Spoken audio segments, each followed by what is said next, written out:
Welcome to Man Does Tech, where I solve the problems you didn't even know you had. In this video, I will explain how to use the short division method.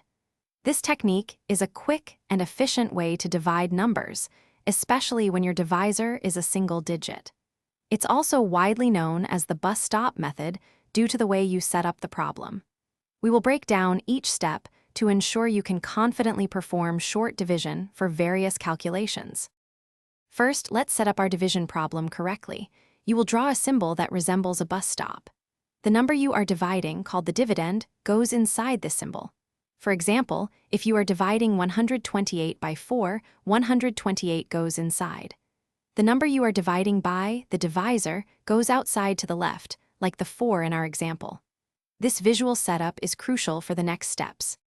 Now, let's perform the division. Start from the leftmost digit of the dividend. Divide this digit by your divisor. Write the result, or quotient, directly above that digit. If there's a remainder, carry it over to the next digit, effectively making a new 2-digit number. Then, divide this new number by your divisor. Continue this process, moving from left to right, until you have processed every digit in the dividend. Finally, let's determine your answer and handle any remainders.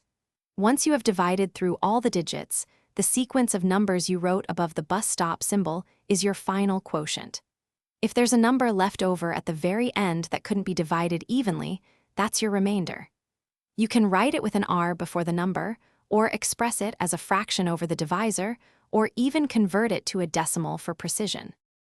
Thanks for watching. If you found this helpful, don't forget to like and subscribe.